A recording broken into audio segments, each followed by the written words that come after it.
heill og friður, góðir hlustendur.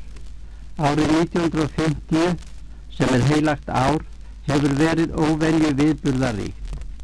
Katólskir menn úr víðri veröld lögðu leið sína til Rómaborgar í sambandi við aflát ársins helga. Frá Íslandi vorum við 7 sem tókumst þá ferð á hendur ásamt pílagrímum frá Norðurlöndum. Í Róm var farið í skrúðgöngu til 4 höfuðkirknanna, en þær eru Péturskirkjan, Pálskirkjan utan múranna, Maria Maggiore og Laterankirkjan.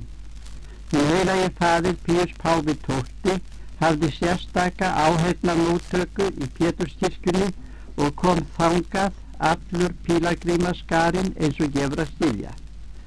Frá Róm lagði ég leið í ferð mína Giovanni Rotondo nálægt Foggia í Apulíu og hitti kunnan kapusína munk sem prestur og gengur undir nafninu Padre Pío. Hann frægur fyrir það að í 32 ár hefur hann borið sármerki á höndum, á fótum og í síðu, í líkingu við benjar endurlausnara voss Jesú Krist. Hér yfirnáttúrlegt fyrirbrigði að ræða, flestum virðist svo vera, en Róm svarar ekki þeirri spurningu. Margt annað einkennilegt í fari þessa press, en hér gefst ekki tími til að ræða það.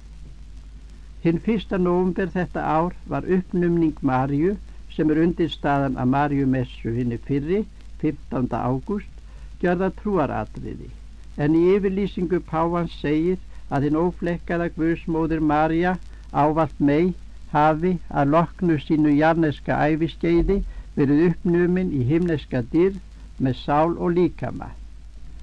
Vegna hátíðar Jóns biskups Arasonar 7. nóvember, en á þessu ári voru liðin rétt 400 ár frá því hann var hálshöggvinn, var mér ekki unnt að vera viðstaddur yfirlýsingu páfa trúaratriði, en til Rómar hefðu komið þann dag biskupar hvaðanæva úr heimi. Á ártíðardegi Jóns biskups Arasonar fór fram í aðalkirkju okkar í Landakoti, en hún helguð Kristi konungi, vígsla nýs orgels og síðan var biskupsmessa með prédikun. Eftir hádegi fóru einu 40 safnaðarmeðlimir ásamt mér og nokkrum prestum til Skálholts, lesin var bæn og sungnir sálmar við aftökustað Jóns biskups og svona hans og blóm lögðu minnismerki. Kvöldið var í Þjóðleikhúsinu frumsýning á leikritinu Jón Arason. Póststjórnin gaf út þann dag minningarfrímerki með mynd af Jóni biskupi Arasyni. Annars þetta ár óróasamt þegar litið til heimsviðburðarna, en til þeirra telst fyrst og fremst Kóreustyrjöldin sem nú í algleymingi. Óttast menn að hún sé upphafið að nýrri heimstyrjöld. Lofaður sé Jesús Kristur alla eilífð. Amen. Verið þið sæl.